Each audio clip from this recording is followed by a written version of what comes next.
Deus para nos unir em um só corpo no Senhor, que me une a você, que nos faz perceber que esse amor vem de Deus, que nos deu o dom de amar para compartilhar, está pronto a ajudar, obedecendo a Deus. Questões envolvendo família, casamento, filhos, finanças e tantas outras coisas. Por quê? Porque é o padrão de Deus estabelecido na sua criação. Então mantenha a sua Bíblia, Gênesis capítulo 2, e nós vamos lendo à medida que nós vamos avançando na nossa exposição. Meus irmãos, brincadeiras à parte, é fato que existe uma carência muito grande em relação à tratativa desse assunto em boa parte das igrejas. Infelizmente, algo que é inerente à nossa realidade, à existência humana, e muitas vezes é desprezado por muitas igrejas, talvez por conta de alguns tabus, mas ao não falarmos sobre sexualidade, a nossa visão de sexualidade muitas vezes é formada a partir daquilo que o mundo diz e não a partir daquilo que a Escritura diz. Então eu sei que às vezes pode parecer um tanto quanto desconcertante tratar sobre assuntos ligados à sexualidade, mas fato é que Deus criou homens e mulheres para se casarem e para fazerem sexo, irmãos. É isso mesmo, né? Fazer sexo. É assim que as crianças nascem. Então isso é algo inerente à nossa natureza humana. E justamente por isso, ao falarmos sobre sexualidade, precisamos falar sobre natureza humana. Ou seja, o fundamento da nossa visão de sexualidade é uma antropologia bíblica. Então, eu gostaria que vocês ficassem ligados. Eu sei que à tarde, depois do almoço, bate aquele cansaço, mas nós precisamos entender todos esses pressupostos que são fundacionais a partir dos quais nós tratamos a respeito desse assunto. Então, no primeiro momento, eu gostaria de chamar a atenção para a realidade do mundo em que nós vivemos. Por exemplo, nós temos visto o Ocidente sofrendo um impacto de grandes mudanças. Os valores judaico-cristãos têm sido destruídos numa escala ascendente. O mundo luta contra os valores judaico-cristãos. Valores fundamentais inerentes à pessoa humana estão sendo trocados por valores que, na verdade, só contribuem para uma desumanização do homem, além de levar o homem para longe do seu propósito existencial.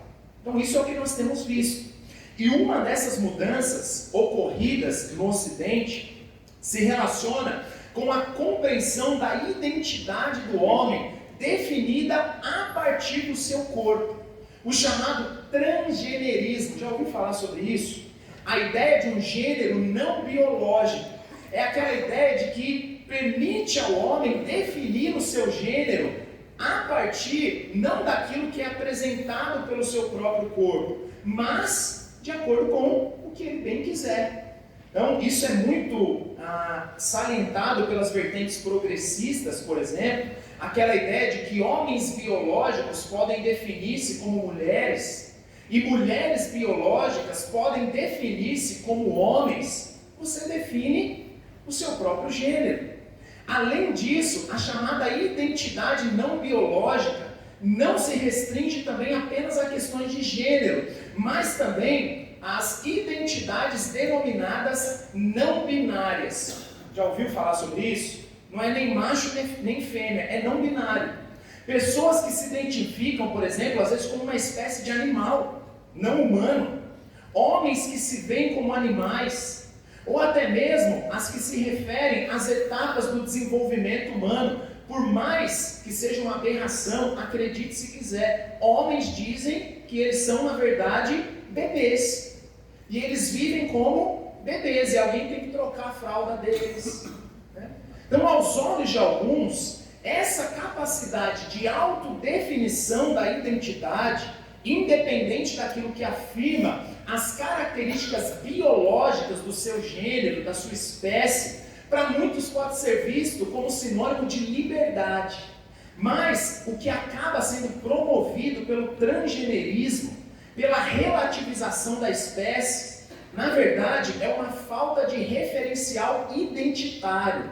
É um terreno fértil para crises de identidade. Uma identidade que acaba sendo definida por identitarismo. Já ouviu falar sobre isso? A ideia de que a sua identidade é definida politicamente, ou socialmente, ou culturalmente. É isso que define a sua identidade. Ao invés de ser algo individual, integral e intrinsecamente ligado ao corpo.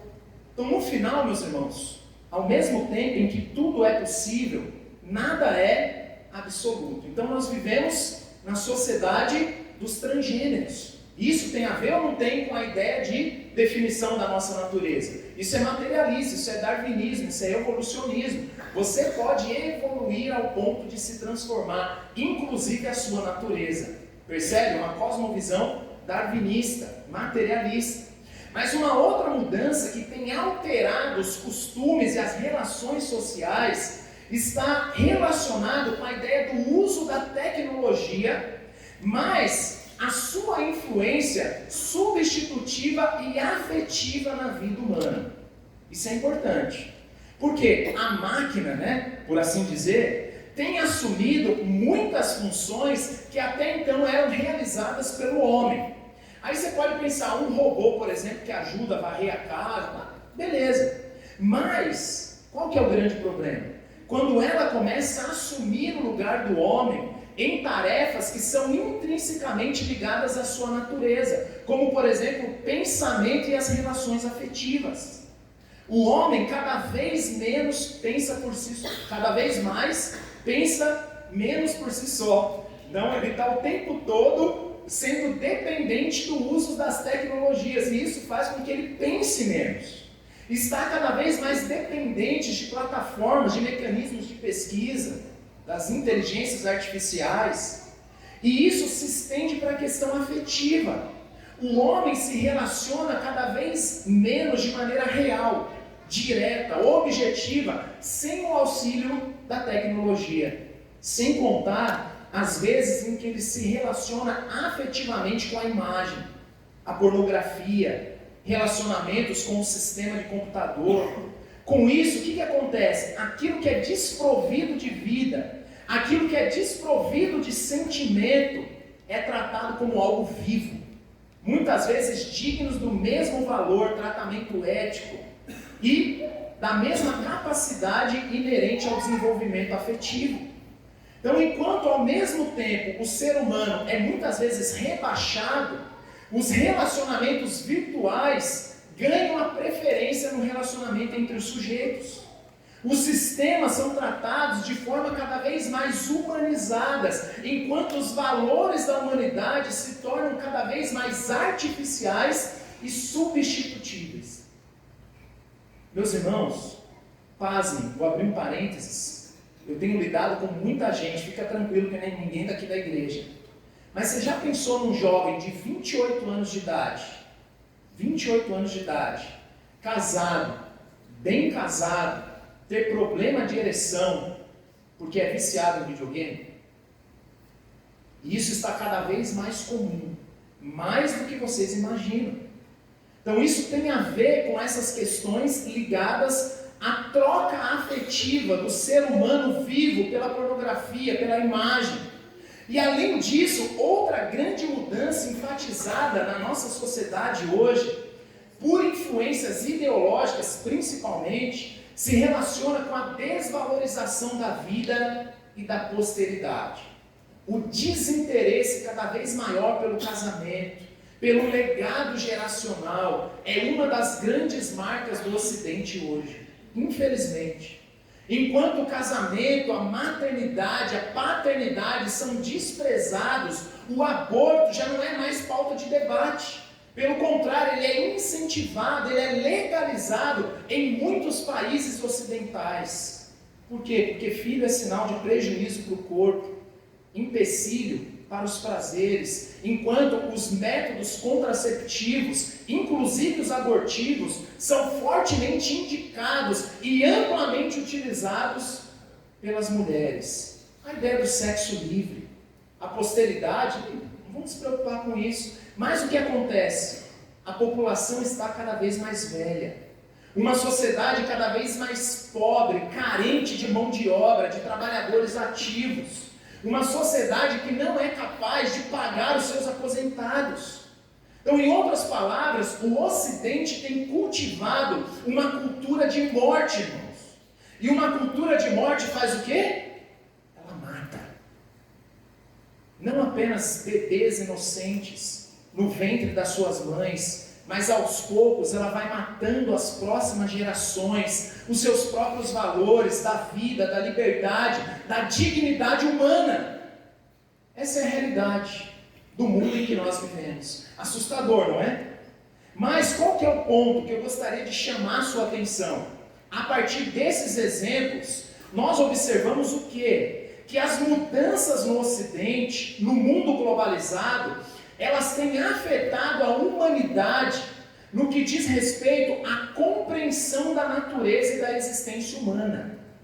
A sua visão de mundo em relação ao que é o homem, o que é a natureza do homem. Essas coisas, elas têm sido afetadas, especialmente nas suas relações sociais. Ou seja, toda essa mudança de cosmovisão, elas propõem novas maneiras de definir o homem. E, consequentemente, vocês acham que isso terá ou não impacto na sexualidade? Obviamente que tem. Meus irmãos, isso significa que essas mudanças de cosmovisão não se resumem apenas à questão do identitarismo, mas à compreensão da própria pessoa humana e, consequentemente, a natureza da relação sexual.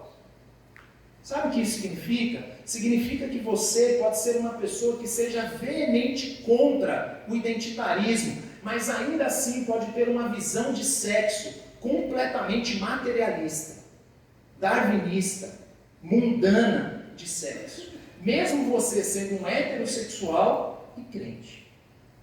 A grande questão, meus irmãos, é que o homem não pode definir a si mesmo. Tentativas de autodefinição de quem é o homem, na verdade, somente podem contribuir para uma desumanização do homem e, consequentemente, isso trará distorções na sexualidade. É o que a gente tem visto. Essas distorções da sexualidade sempre passam por uma questão antropológica, de definição da natureza humana. É por isso que é importante, e nós não temos como falar sobre antropologia bíblica sem recorrer ao Gênesis, que é o texto que nós vamos tratar nesta tarde. Então, o primeiro ponto que eu gostaria de chamar a sua atenção é para a possibilidade de uma antropologia bíblica. Vou repetir, a possibilidade de uma antropologia bíblica. Então, nós podemos definir biblicamente uma antropologia, que é uma definição do homem, a partir, e aqui eu vou usar alguns palavrões, eu estou tomando emprestado alguns termos do Hans Walter Wolff, que ele utiliza no seu livro Antropologia do Antigo Testamento. Então a gente pode pensar no que é o homem. Se você tivesse que responder a pergunta, o que é o homem? Então nós temos pelo menos 3 aspectos da antropologia bíblica. Primeiro, nós podemos definir o homem a partir de uma gramática antropológica, que é pensar sobre a existência do ser humano em si mesmo, certo? Nós também podemos pensar numa antropologia biográfica, e aqui nós estamos pensando no tempo do ser humano, então sobre quem é o homem através da sua relação do tempo, como uma narrativa temporal, mas além de pensar sobre a existência do ser humano em si mesmo, bem como a vida do ser humano como um acontecimento histórico, nós também devemos pensar no mundo do ser humano. Então você pensa, o ser humano em si mesmo, uma gramática antropológica. O ser humano no tempo, uma antropologia biográfica. E nós podemos pensar no entorno, nas relações do ser humano. É o que nós podemos chamar de uma antropologia sociológica. Ou seja, esse ser humano que existe em si mesmo, que existe no tempo e na história, também existe como um ser social e relacional. Pelo menos 3 aspectos da antropologia bíblica. O ser humano, ele existe como alguém que foi criado para se relacionar. É claro que não é o nosso propósito aqui falar sobre todos os aspectos da antropologia, mas cumpre-nos aqui pensar sobre essa natureza interpessoal do ser humano, essa natureza dele socialmente, os seus relacionamentos. Então, obviamente, apenas esse aspecto da antropologia social seria o tema para um livro, né? Seria uma série de palestras. Podemos pensar em diversos aspectos da antropologia sociológica, como, por exemplo, a relação do homem com a criação, é um deles. A relação entre pais e filhos, nós vimos hoje pela manhã, entre amigos, senhores e servos, indivíduos, sociedade, ou seja, são vários aspectos da antropologia. Vocês estão vivos aí? Estão com sono, irmão? Ninguém vai ter coragem, né? Mas, nesse breve espaço, Júlia, não quero nem saber de você, olha para lá, né? Então, nesse breve espaço, eu gostaria de sugerir aqui um desses aspectos da antropologia sociológica, que é justamente o quê? A relação entre homem e mulher no casamento. E mesmo restringindo o nosso assunto a isso, nós focaremos na relação de amor entre homem e mulher como algo inerente ao ato criativo de Deus, como definidor da própria existência humana. Se tiver meio bagunçado aí, você fala, eu volto um pouquinho, mas está claro, tranquilo, antropologia sociológica, tem vários pontos para estudar, mas nós vamos focar na ideia do casamento, o relacionamento homem e mulher, especialmente a relação de amor entre ambos. Então a pergunta é, será que nós poderíamos definir uma antropologia amorosa? Um negócio meio romântico, né? Meio filosófico e romântico. Né? Fica a dica aí, hoje à noite, falando com amor. Hoje nós aprendemos sobre uma antropologia amorosa, né? Eu dependo de você para me definir existencialmente. Pronto, ganhou a noite, irmãos. Fica a dica aí, né? Então, será que nós podemos? Então, se nós podemos, quais seriam os fundamentos antropológicos do casamento que podem ser aplicados ao homem e à mulher na sua relação de amor? Esse é o meu objetivo aqui. Meus irmãos, são vários, você vai acompanhando, a gente vai dar uma pincelada aqui. O legal é que muitos deles estão em consonância com aquilo que eu falei no sábado passado, então a gente não precisa gastar muito latim, certo?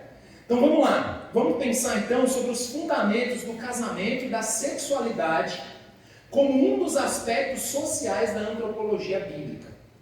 Vou repetir, os fundamentos do casamento e da sexualidade como um dos aspectos sociais da antropologia bíblica. E para isso a gente vai utilizar o texto de Gênesis 2, de 18 a 25. Então nós observamos alguns fundamentos da sexualidade, fundamentos antropológicos da sexualidade. Esse é o nosso objetivo, vocês estão comigo?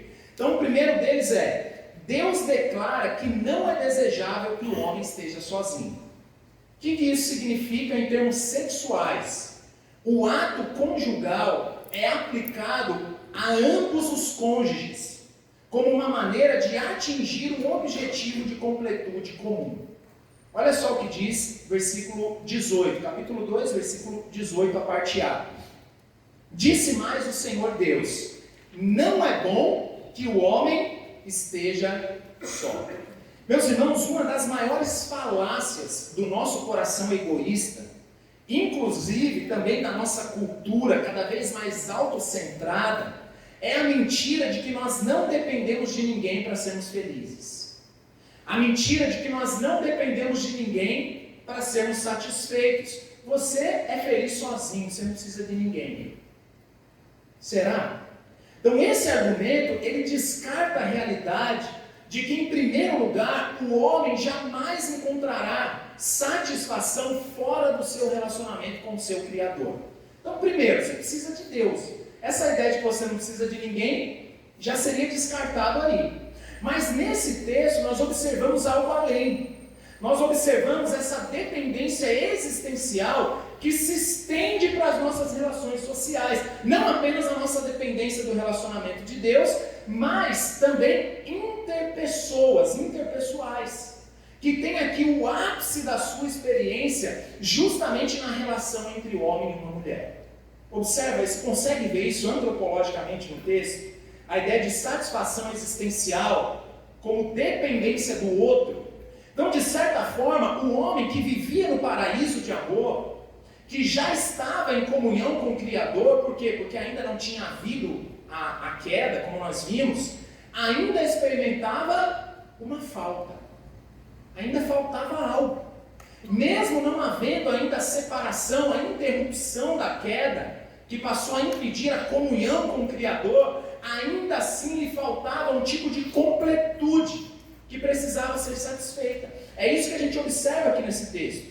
Então, sendo o homem a imagem e semelhança do seu Criador, como um ser comunitário, que é na sua essência, como um Deus trino, então um homem que foi criado à imagem e semelhança de Deus, sozinho, lhe faltava um igual, lhe faltava algo, mas um igual que fosse diferente e que pudesse o completar e que o correspondesse. Então, um ponto de destaque é que essa não é apenas uma percepção do próprio homem, como que julgando a si mesmo de maneira egoísta. Então, normalmente a gente pode ler esse texto e pode falar, olha, Adão por si mesmo, ele viu que não era bom. E ele falou, poxa gente, não está legal esse negócio, ó, o leão tem a leoa, o elefante tem a leoa, né? Mas olha só que interessante, é o próprio Deus quem declara, não é bom que o homem esteja só. O significado dessa expressão nos aponta, meus irmãos, para a realidade de que a relação entre o homem e a sua mulher é inerente à sua própria condição de humanidade, com a ideia de completude. Então, em outras palavras, nós não podemos pensar em termos de definição antropológica sem considerar o casamento como um estado de completude de um ser que foi criado para compartilhar, completar e satisfazer o outro. Percebe esse princípio antropológico aí no texto? Só que nós estamos falando de quê mesmo? Nossa, os irmãos estão com vergonha. Mas aplicado ao sexo. Então, observou esse princípio aí, antropológico, certo? Então, em termos de sexualidade, esse princípio demonstra que o ato conjugal, ó, estou falando bonitinho aqui para não assustar. Ato conjugal, você sabe o que é, né? Não precisa desenhar. Então isso significa que o ato conjugal, ele é aplicado a ambos os cônjuges, como uma maneira de atingir um objetivo de completude que lhes são comuns. Tanto o homem quanto a mulher são, de certa forma, passivos na relação sexual. E aqui eu não estou pensando em termos meramente anatômicos, mas eu estou pensando no fruto de uma autodependência, de uma dependência mútua na relação entre eles. Ambos se completam, ambos se satisfazem. E por que isso é importante? Porque normalmente a ideia de que a mulher é passiva, e não que não seja, em termos práticos, mas traz a ideia de que o sexo é apenas para o homem, quando na verdade ambos possuem o mesmo objetivo de completude. E isso pode ser observado inclusive organicamente, biologicamente. Deus deu à mulher um órgão sensorial para que ela tenha prazer. Isso não é por acaso. A ideia de sexo apenas para o homem é um dos principais aspectos da visão mundana sobre o sexo. Muitas mulheres, inclusive, possuem essa visão, que é uma visão mundana. Essa ideia de que sexo é para homem. Isso não é bíblico. Ou seja, o sexo não é apenas para o homem, mas para o homem e para a mulher. A relação entre ambos supre uma falta que pressupõe a comunhão e a autodependência. Isso significa, de maneira prática, que não se faz sexo sozinho. O sexo não foi criado por Deus para ser praticado de maneira individual. Pelo contrário, qualquer forma particularizada de pensar a sexualidade deve ser considerada como uma distorção da própria sexualidade. Isso não é natural. Percebe a importância da gente definir antropologicamente o sexo? Então esse, por exemplo, é um dos grandes problemas da pornografia, do voyeurismo, da masturbação, que é um princípio de sexo egoísta, que pensa no sexo de maneira particularizada. Então, além das distorções culturais que restringem o sexo a apenas um dos gêneros, a alegação, por exemplo, de que o sexo é apenas para o homem, ou de que a mulher jamais poderá desfrutar plenamente do sexo, isso é balela, isso não é bíblico, irmãos. Qualquer tentativa de desfrutar a sexualidade de maneira meramente particularizada nega a natureza de mutualidade comum inerente ao ato conjugal. Está claro isso? Então esse é um ponto, mas vamos lá, Júlia. Calma aí. É brincadeira, gente, tem muita aula aí, fica tranquilo. Né? Então outro ponto é o seguinte, o parceiro, ele é definido aqui por Deus como uma ajuda correspondente ao ser humano, da mesma natureza, mas do sexo oposto. A gente já viu isso um pouquinho no sábado passado. Qual que é o princípio disso para a sexualidade? O sexo não deve ser desprovido de um contexto de amizade e companheirismo.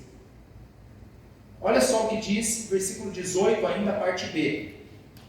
Far-lhe-ei uma auxiliadora que lhe seja idônea. Estou sendo glorificado aqui, né, irmão? Estou percebendo um negócio estranho, né? Vocês serão deixados para trás, né? Meus irmãos, essa declaração aqui, ela pressupõe o quê? A necessidade de ajuda para suprir uma falta existencial inerente ao ser humano, como nós acabamos de ver, certo?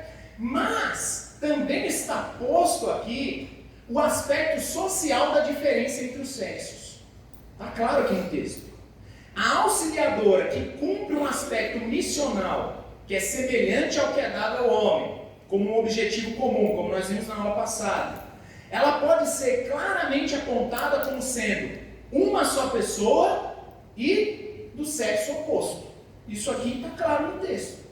Então, de cara, a gente já disse, homossexualismo, bissexualidade, transexualismo são claramente apresentados pelas Escrituras como distorções da sexualidade. Aqui nós teríamos vários outros textos bíblicos, no Novo Testamento inclusive, para nos amparar. Então esse é o ponto.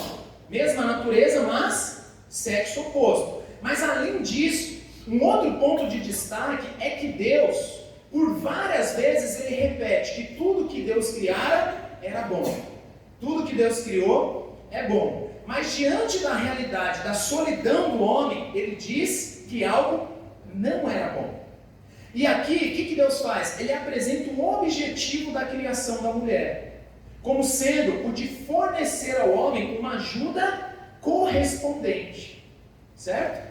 E essa ajuda correspondente, de mesma natureza e do sexo oposto, que supre uma falta existencial correspondente, como nós vimos, é de uma auxiliadora idônea, para suprir algo que não estava bom. Então, de certa forma, o homem já estava na companhia dos animais, mas a companhia dos animais não era bom. Não era a companhia perfeita. Em outras palavras, o que se observa como inerente à natureza do matrimônio é que transcende a mera ajuda funcional. Mas é o quê? Mas é uma ajuda existencial e que está ligada ao deleite.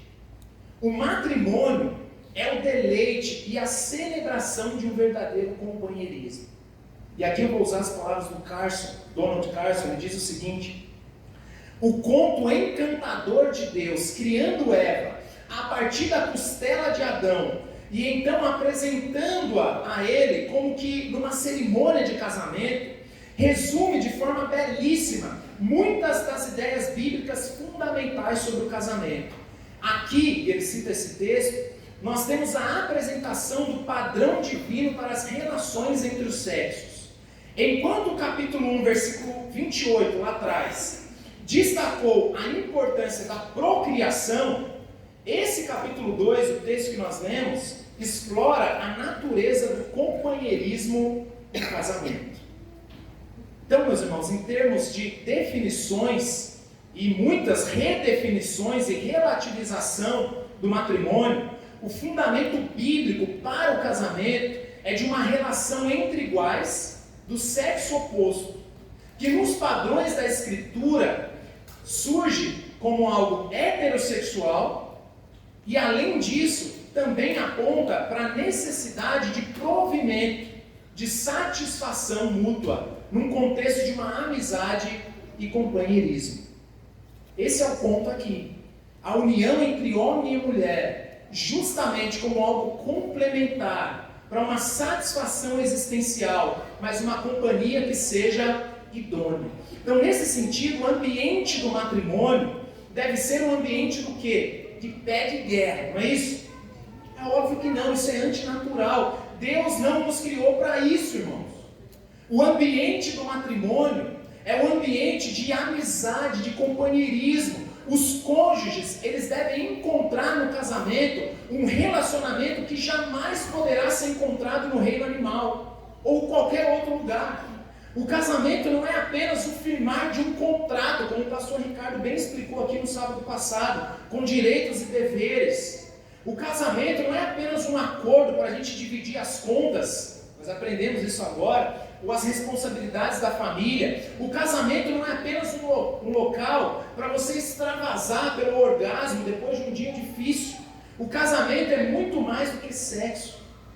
Não é apenas um local de alívio dos desejos sexuais. Isso é mundano, irmãos. Casamento não é apenas isso. Casamento não é apenas para procriação, como no reino animal. Marido e mulher devem de forma intencional cultivar um relacionamento de amizade e cumplicidade. E isso tem tudo a ver com o sexo. O relacionamento sexual, ele passa a ser uma forma de compartilhar intimamente. O sexo não é apenas obrigação. O sexo é uma ferramenta de companheirismo, uma forma de cultivo, uma forma de deleite, uma forma de intimidade, de amizade. Meus irmãos, o relacionamento sexual como fruto de um ambiente de companheirismo, ele simboliza a apreciação, a aceitação, a aprovação e o respeito. Essas coisas é que devem ambientar a relação sexual. Isso significa que o relacionamento sexual, ele deve promover unidade, comunhão e confiança mútua. Relacionamento não é apenas um lugar para você extravasar sexualmente depois de um dia difícil, mas é fruto de uma amizade.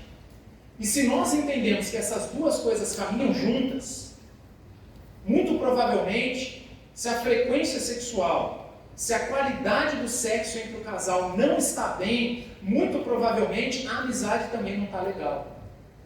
E se as duas coisas caminham juntas, se você quer investir sexualmente no seu casamento, antes de tudo, vocês precisam investir no quê, irmãos? Na amizade, no companheirismo, na confiança. Antes de qualquer coisa, vocês devem ter a confiança um do outro, uma apreciação mútua, um respeito mútuo, uma amizade. Essas duas coisas caminham juntas. Mas vamos lá, tem mais coisa. Um outro ponto, essa ajuda correspondente pela falta existencial do homem não pode ser encontrada no reino animal ou nas demais coisas que foram criadas. Isso aqui é importante sexualmente, por quê? Porque nos ensina que a relação sexual não é meramente física ou instintiva. E aqui a gente pode usar como referência os versículos 19 e 20. Então o ser humano, ele é claramente distinto do reino animal. É o que está claro aí nesses dois versículos. E essa distinção, ela não se dá apenas em termos de relacionamento com o Criador. Essa distinção se dá especialmente pelo fato de que o ser humano, ele foi criado à imagem e semelhança do Criador, diferente dos animais.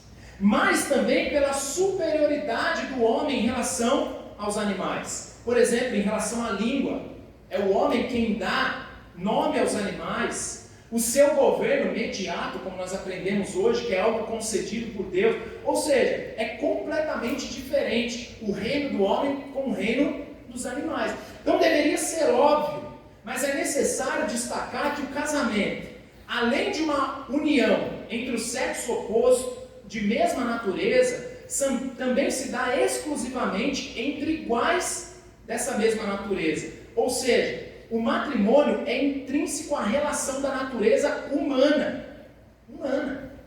Pode parecer óbvio, mas significa que o homem jamais encontrará essa ajuda idônea de alguém que o corresponda no reino animal.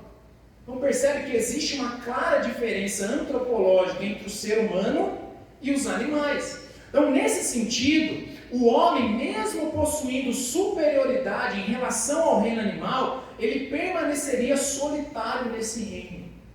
A ajuda correspondente, ela não poderia vir do reino animal, mas de alguém do sexo oposto que fosse de uma mesma natureza, como vimos. Mas um outro ponto de destaque é que a partir dessa distinção, dessa exclusividade na relação da mesma natureza, isso nos mostra o fato de que o relacionamento entre homem e mulher transcende ao mero ato conjugal, desprovido de quaisquer outros aspectos que distinguem a natureza humana do reino animal. Então, se o homem é antropologicamente diferente dos animais, significa que o ato conjugal é diferente da relação entre os animais. Pode parecer óbvio, mas a relação não é meramente física ou instintiva, diferente dos animais. Essa completude da relação entre o homem e a mulher, inclusive no ato sexual, não se dá apenas física ou instintivamente, visando apenas suprir uma necessidade física ou um alívio hormonal. Em outras palavras, não se faz sexo como os animais, irmãos. A partir de uma antropologia social bíblica, da compreensão de que o casamento é uma relação de amor, o que a gente destaca aqui? Que o sexo não pode ser compreendido de maneira dualista, como é próprio da cosmovisão grega, que tende a enxergar o homem de maneira fragmentada. Então, emoção é uma coisa, corpo é outra, cognição é outra. Então, se o ser humano ele é um ser total, ele não é apenas físico, certo? Então, as implicações para a antropologia bíblica sempre se deparam com a realidade de que o homem é um ser integral. Então, em outras palavras, a união entre o homem e a mulher não se restringe a apenas alguns aspectos da sua humanidade. Mas para nós, Danilo, mas está meio filosófico esse negócio. Basicamente não se faz sexo apenas com o corpo, irmãos. Porque o homem não pode ser fragmentado. O sexo não consiste apenas numa troca física de união entre dois corpos, mas também numa união de alma. Lembra 1 Coríntios 6,16? Vocês não sabem que aquele que se une a uma prostituta é um só corpo com ela? Pois como está escrito, os dois serão uma só carne. Isso significa que aquele que entrega o seu corpo também deve entregar o seu coração. Não se faz sexo de maneira fragmentada.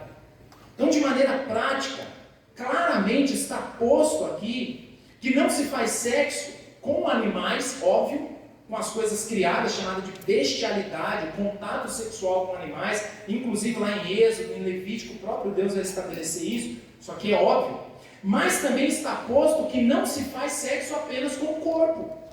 Não é só fazer sexo com animais, mas o problema é fazer sexo como os animais. Também é um problema. Sexo não é apenas alívio hormonal. Além da amizade, do companheirismo, como nós vimos, o sexo é muito mais do que um ato instintivo e meramente físico. Sexo não é mera ferramenta de alívio, isolado da integralidade do ser humano. Como nós observamos, o materialismo tende a fracionar o homem, produzir uma visão de mundo dualista.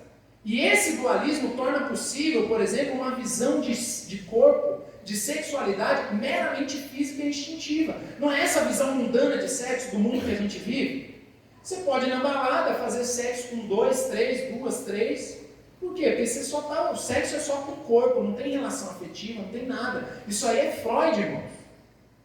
Freud, por exemplo, ele definiu o sexo como instinto, fruto do seu pensamento materialista. A Nancy Pierce, por exemplo, ela diz o seguinte: Freud era um darwinista dedicado e que tratava a sexualidade apenas como um impulso biológico. E cá entre nós, o que tem de crente darwinista é um que trata o sexo apenas como um impulso biológico, isso é coisa mundana. Então, dentre tantas as distorções da sexualidade, esse pensamento traz a ideia de um sexo sem rosto. Sabe essa ideia de sexo sem rosto? E acaba desprezando esse princípio de união de alma, que transcende ao mero instinto. Sexo não é meramente instintivo. Encontros sexuais não devem ser encarados como algo apenas casual. O sexo é muito mais do que uma atividade física, irmãos. Isso nos ensina que o sexo não deve ser algo meramente instintivo ou resumido apenas à penetração ou o ato funcional do sexo. O que é isso, o sexo? Você pega isso aqui, enfia naquilo ali, pronto, fizeram sexo, aliviaram, acabou. Não, é muito mais do que isso. Vocês estão comigo? Estão assustados aí? Não, tranquilo, né? Então, outro ponto. O parceiro correspondente ao ser humano, ele não é criado do pó da terra. A gente já viu isso no sábado passado, como o primeiro ser humano e os animais. Mas da costela do próprio ser humano. Lembra disso? Olha só o que diz aí o versículo 21. Então o Senhor Deus fez cair pesado sono sobre o homem, e este adormeceu. Tomou uma das suas costelas e fechou o lugar com carne. Será que isso tem a ver com a sexualidade? Se nós aplicássemos esse princípio à sexualidade, nós diríamos que o sexo não deve ser para o prazer de apenas um dos cônjuges, mas para o prazer de ambos, respeitando as suas diferenças. Então, como nós vimos, esse texto aqui, ele reitera que a parceira que corresponde ao ser humano é da mesma natureza do ser humano. E além disso, ela é formada a partir do quê? Do próprio ser humano e não do pó da terra. Isso significa que ela é igual, no sentido de mesma natureza, só que criada separadamente, certo? Então, ao ser criada da costela do homem, a partir do próprio ser humano, a mulher e o homem possuem um relacionamento intrínseco de mutualidade, que é um relacionamento que se destaca, por exemplo, no seu aspecto qualitativo, é superior ao restante da criação. Uma mutualidade que implica na humanidade. Por quê? Porque é uma união que faz com que os dois se tornem uma só carne. E a própria humanidade, gente, que negócio interessante isso.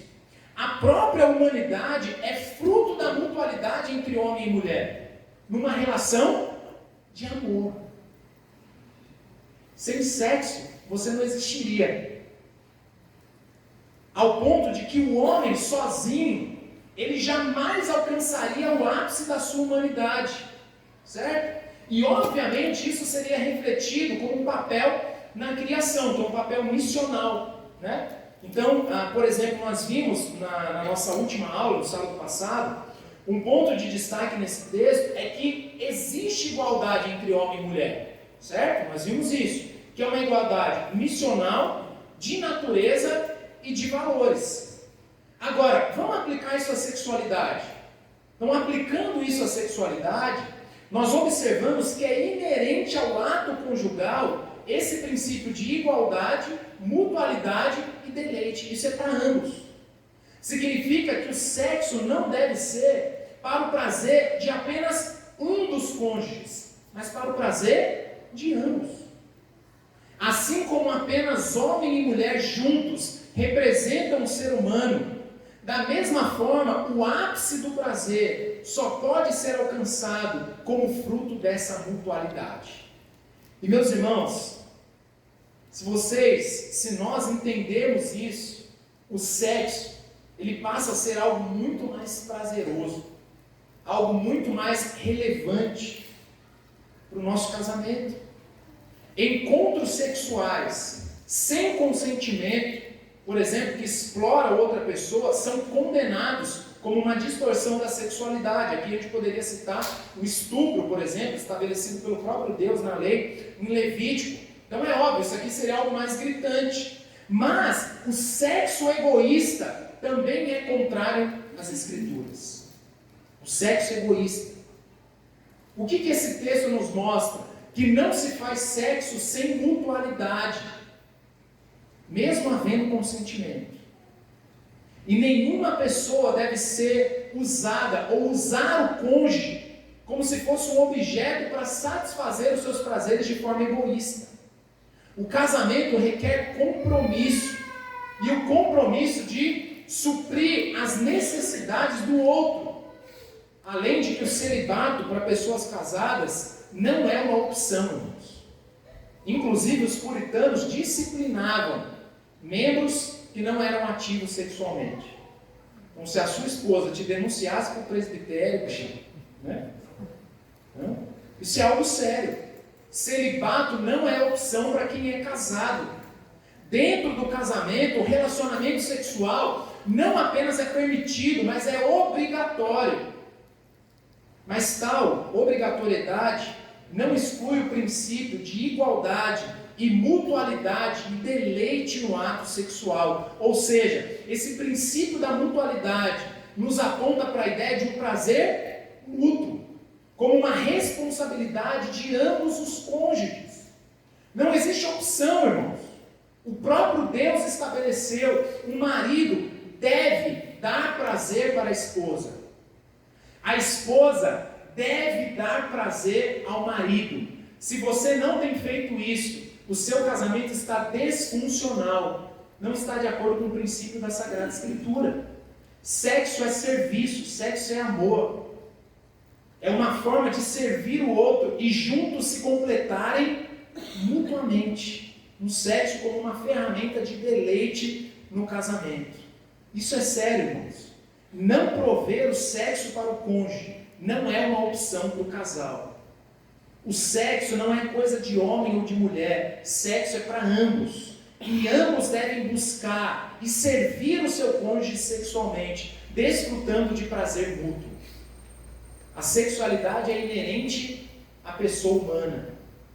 E isso é compartilhado entre os casais como um princípio de mutualidade. Certo? Como eu falei, todos esses princípios são fundacionais e vai dar base para aquilo que o Novo Testamento vai falar sobre isso. E aqui eu estou pensando em 1 Coríntios 7, tem vários outros textos, a gente não tem tempo. São alguns princípios que vão fundamentar outros textos normativos a respeito disso. Vocês estão comigo? Alguém dormindo aí? Não. Ninguém tem coragem nessa aula, né?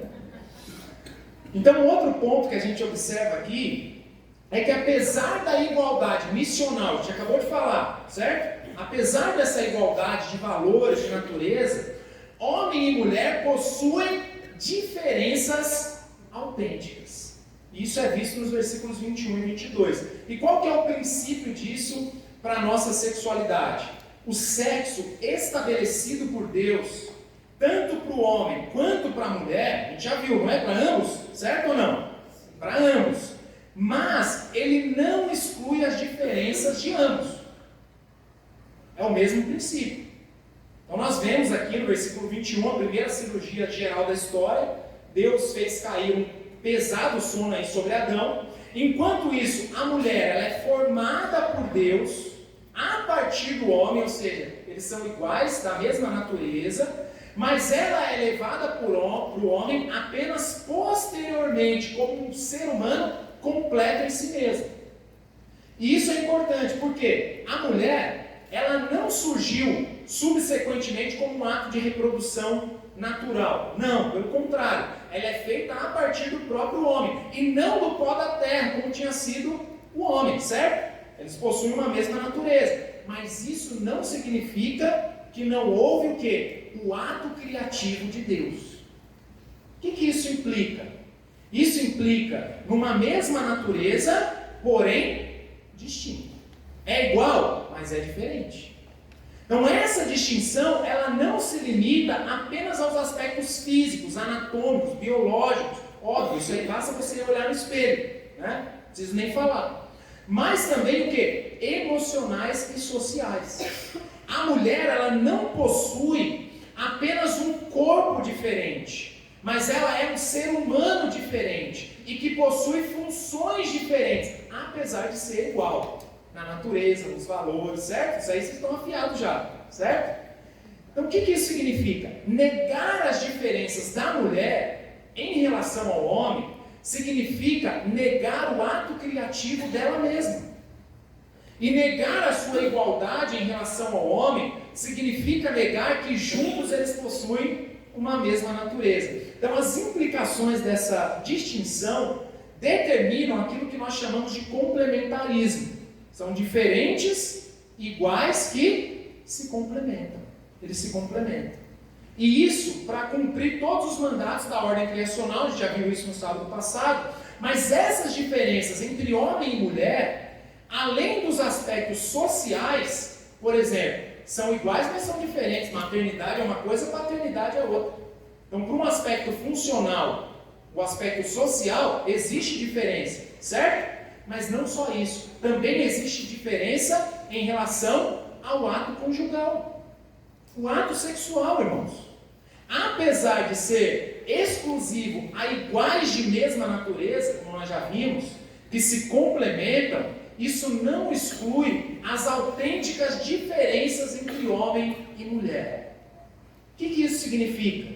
Significa que o sexo estabelecido por Deus, tanto para o homem quanto para a mulher, não exclui as diferenças de ambos. Essas diferenças elas são observadas fisicamente, como por exemplo através de diferentes hormônios. Tem diferenças hormonais entre homens e mulheres, diferentes órgãos sensoriais, mas também por meio de diferentes formas de percepção do prazer sexual. Então muitas vezes o homem não entende como a mulher tem prazer.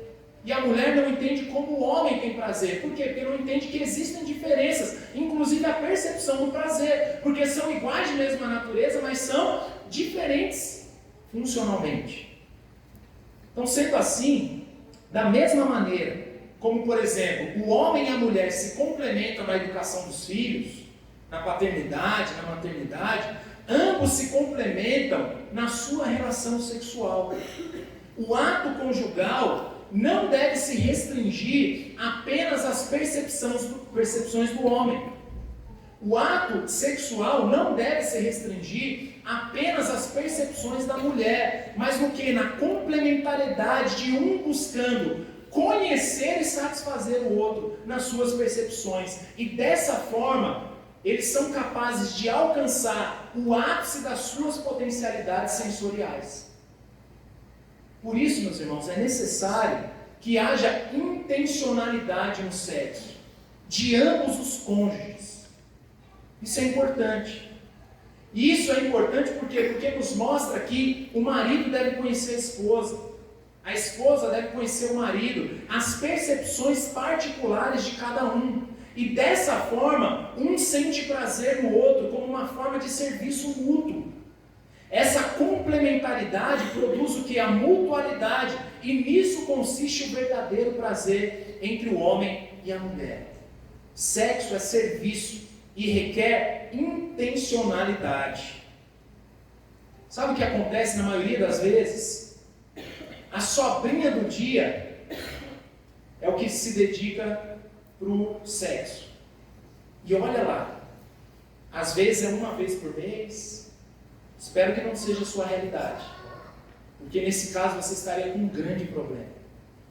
Esses dias eu aconselhei, não é ninguém aqui da igreja, tá? Pode ficar em paz. Mas, você ri, né? Um rapaz jovem que já estava quase 6 meses sem se relacionar sexualmente com a sua esposa. Tem algo de errado, tem muito errado, irmãos. A complementariedade produz mutualidade. Sexo é serviço e exige intencionalidade. Você deve cultivar o desejo pelo sexo. Mulheres devem pensar no sexo. Homens devem dedicar um tempo, preparar o ambiente, conhecer a esposa, para que haja o sexo. Sexo é serviço. Em outras palavras, sexo exige intencionalidade como uma ferramenta de mutualidade estabelecida pelo próprio Deus. Isso não é pagão. Pagão é você não pensar no sexo e depois, para se aliviar lá, você vai e procura a mulher, depois um vira as costas para o outro.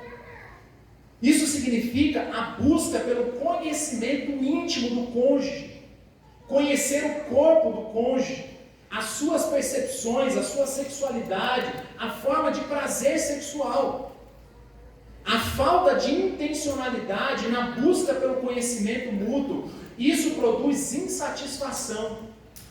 Isso, por exemplo, explica a realidade de muitas mulheres que muito raramente ou algumas nunca atingiram o orgasmo. Isso explica homens que se queixam da falta de iniciativa da esposa para o ato sexual. Se eu não pensar no sexo, ela não pensa, pastor. Além de ser uma das principais causas de problemas matrimoniais. Sexo exige intencionalidade, conhecimento mútuo. Buscar o sexo e conhecer a outra pessoa para servir melhor, para dar prazer da melhor forma possível. Vocês estão comigo? Um outro ponto é o seguinte. Quanto, gente? Misericórdia, gente. A expressão de júbilo aqui do esposo demonstra uma felicidade almejada. Aqui não precisa nem falar, né? O homem, quando vê uma mulher, ficou doido, né? Ninguém segura esse homem. Então, essa expressão de júbilo demonstra o quê? Uma felicidade inerente ao ato conjugal. O sexo demonstra a satisfação e a alegria mútua, como um objetivo não apenas autorizado, mas como estabelecido pelo próprio Deus, irmãos.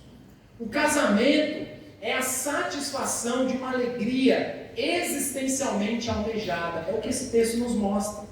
E isso demonstra a satisfação mútua como um objetivo não apenas autorizado, mas estabelecido pelo próprio Deus na criação. Significa que o sexo entre marido e mulher não deve ser visto como algo pecaminoso ou algo menos espiritual. Isso é pagão. Mas se eu pensar no sexo, isso é coisa do mundo.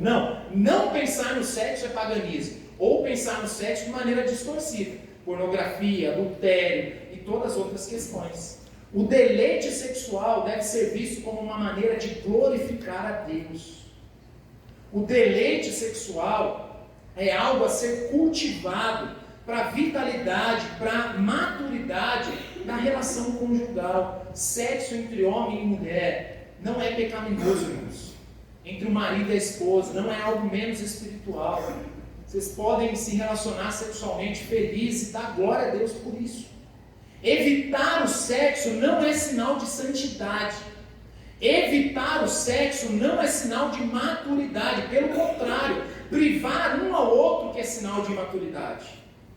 Isso sim foge do padrão estabelecido por Deus.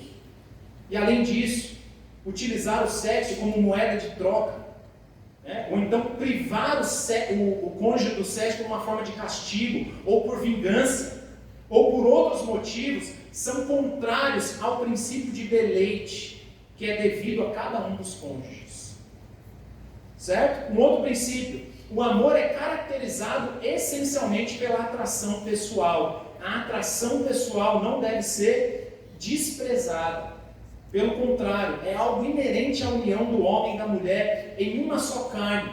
Então o que a gente vê aí nesse texto, a gente não tem tempo para gastar com ele, mas basicamente a ideia de que existe uma relação entre filhos e pais, mas o que é o casamento? Envolve deixar essa relação, e esse ato de amor produz uma relação superior. Significa que a atração pessoal não deve ser desprezada, mas é parte desse novo relacionamento entre homem e mulher. E aplicado isso ao sexo, a atração pessoal, mesmo sendo de grande importância, infelizmente tende a se esfriar em muitos casamentos. Os motivos são os mais variados. Os muitos afazeres, responsabilidades, ou então o tempo de convívio que traz aquela ideia da mesmice. Não quero mais saber. Já enjoei do sexo. Já estou muito tempo com a minha esposa, com o meu marido. Ou então aquela ideia de falta de cuidado com o corpo, preocupação com a beleza que tem o seu lugar, o asseio corporal que é importante, aquele cheiro de CC miserável, ninguém aguenta. Então, cuidado. Então, a falta de cuidado com a rotina. Você ri, né? O ambiente para a relação sexual, isso é importante, irmãos. Não colocar o sexo na agenda. Não criar um ambiente romântico propício à relação sexual. Não cultivar isso. Então, o investimento na atração pessoal exige que os cônjuges não vejam o sexo como uma mera obrigação. Se você enxergar o sexo como uma mera obrigação, você não vai se preocupar com isso mesmo. Isso não pode ocorrer num ambiente de desprezo pelo sexo, pelo prazer sexual. Então, na maioria das vezes, a baixa frequência de sexo entre o casal, ele se explica por não dar a ele a devida importância, ou muitas vezes pelo desprezo do sexo. E aqui eu vou abrir um parênteses pastoral. Existem situações e situações, irmãos. Envolve questões hormonais, problemas de saúde, outras questões. Não estou entrando nisso. Estou pensando numa realidade normal, natural. Então, investir e valorizar a atração sexual é uma das maneiras de cultivar um casamento feliz e saudável. Lembrando, o sexo não sustenta o casamento, o que sustenta é a aliança. Mas o sexo é um termômetro que indica a saúde de um casamento. O sexo não fundamenta, o que fundamenta é a aliança. Se aconteceu um acidente e tal, então não tem mais casamento porque não tem mais sexo. Não é isso. O que fundamenta o casamento é a aliança. Mas o sexo ele é um termômetro que indica a saúde de um casamento. E o último ponto, o pudor, como acanhamento, como inibição, surge apenas como consequência da desobediência a Deus. Ora, um e outro, homem e mulher, estavam nus e não se envergonhavam. Então o ponto é que não pode haver motivo de vergonha entre o casal. Você sente vergonha de quem você não conhece, de quem você não tem intimidade. Mas entre o casal não pode haver motivo de vergonha. Como está claro no texto, o pecado é a causa da vergonha e da inibição. Ou seja, quanto mais glorificamos a Deus, quanto mais mortificamos os nossos pecados, mais edificaremos um relacionamento de verdade, de transparência, de cumplicidade e, consequentemente, nós contribuiremos para um relacionamento de intimidade e de entrega, que será refletido no ato conjugal. Em outras palavras, entre marido e mulher você pode ser sem vergonha, né? E com essa a gente pode terminar, né? Então, meus irmãos, Deus abençoe a todos nós. A questão da sexualidade, infelizmente, por ser pouco tratada, é muito confusa para muita gente. Mas é uma dádiva do nosso Deus. E a gente deve desfrutar dela para a glória de Deus. Não entendendo, formando uma cosmovisão sobre o sexo a partir da visão caída do mundo, mundana do sexo, mas a partir desses princípios aqui da Sagrada Escritura. Amém? Deus abençoe os irmãos. Teremos aqui alguns minutinhos de coffee break. Daqui uns 15 minutinhos, 20 no máximo. 10 minutos. Nosso Deus, 10 minutos. Vamos lá, vamos. Viver o perdão que vem de Deus para nos unir em um só corpo.